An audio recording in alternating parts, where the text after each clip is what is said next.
Hello students, कैसे हैं आप? Very good. ओके स्टूडेंट्स, इसके प्रीवियस क्लास में आपने नेट एक्सेलरेशन के विषय में देखा कि circular non uniform circular motion हो तो उसमें हम नेट एक्सेलरेशन कैसे निकालें, टेंजेंशियल एक्सेलरेशन कैसे निकालें, सेंटीपिटल एक्सेलरेशन कैसे निकालें, ये हम लोगों ने कैलकुलेट किया था। अब हम देखेंगे कि इस पर बेस्ड न्यूमेरिकल जो है उनका डिस्कशन करेंगे।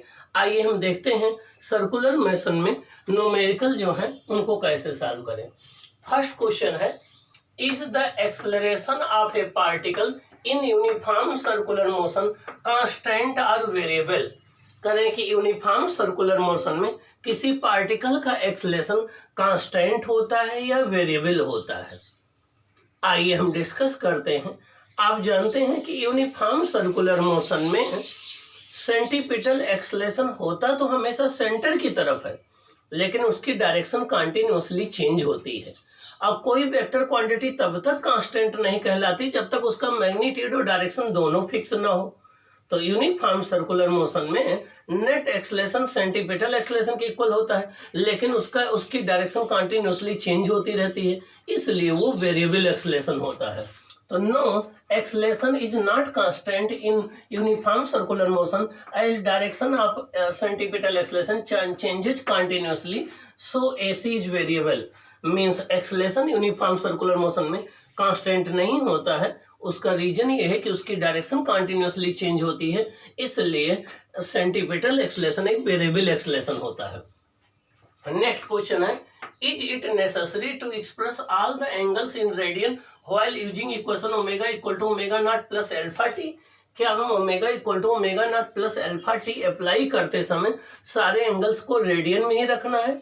नो, ऐसा कोई कंडीशन नहीं है। हाँ, जब आप angle equal to arc upon radius formula apply करते हैं तब तो आपको एंगल को रेडियन में रखना कंपलसरी है, लेकिन जब आप ये फॉर्मूला अप्लाई कर रहे हैं तो इसमें कोई कंपलसरी नहीं है। No, it is not necessary to put the values of angles theta in radian in omega equal to omega not plus alpha T, but in equation theta equal to arc upon radius we should put theta always in radian. जब भी हम formula angle equal to arc upon radius apply करें तब तो हमेशा हमें theta को radian में रखना है, लेकिन जब हम equation of rotational motion apply कर रहे हैं तो वहां जरूरी नहीं कि हम रेडियन में ही रखें।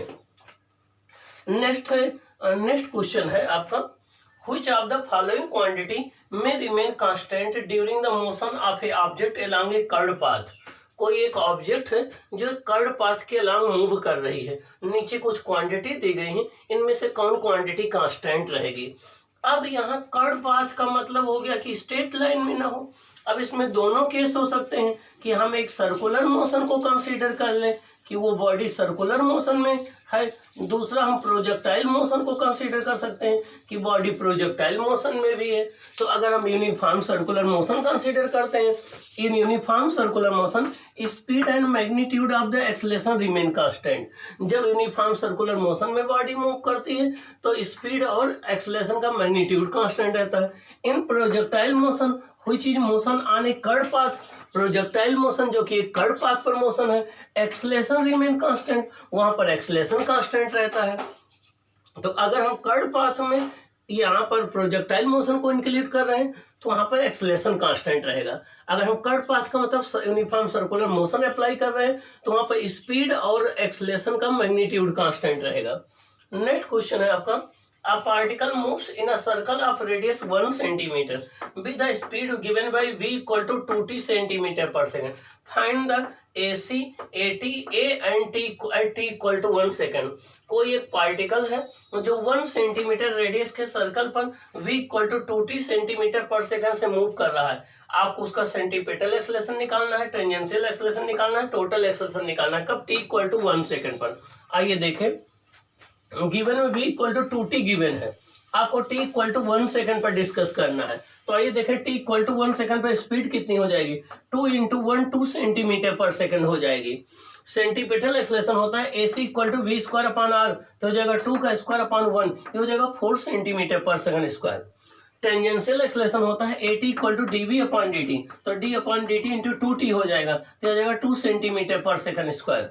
अगर नेट एक्सेलरेशन की बात करेंगे तो ये होता है AC स्क्वायर प्लस 80 स्क्वायर, 4 का स्क्वायर 16 प्लस 2 का स्क्वायर 4, 16 प्लस 4 20 सेंटीमीटर पर सेकंड स्क्वायर। तो नेट एक्सेलरेशन आपका हो जाएगा 20 सेंटीमीटर पर सेकंड स्क्वायर और सेंटीपिटल एक्सेलरेशन आपका हो जाएगा यहाँ से 4 सेंटीमीटर पर सेकंड स्क्वायर और टेंजेंशियल एक्सेलरेशन हो जाएगा 2 सेंटीमीटर पर सेकंड स्क्वायर।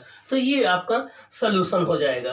तो यहाँ पर देखिए, यहाँ पर स्पीड जो है वो टाइम पर डिपेंड कर रही है, तो ये यूनिफॉर्म स्पीड नहीं है, ये वेरिएबल स्पीड से चल रहा है। इसका मतलब ये नॉन यूनिफॉर्म सर्कुलर मोशन है और नॉन यूनिफॉर्म सर्कुलर मोशन में दोनों एक्सेलरेशन होता है, सेंटीपिटल एक्सेलरेशन और टेंजेंशियल एक्सेलरेशन दोनों होता है। तो हमें दोनों की वैल्यू फाइंड आउट करनी है। ओके, आइए हम इसके आगे न्यूमेरिकल सॉल्व करते हैं। ओके।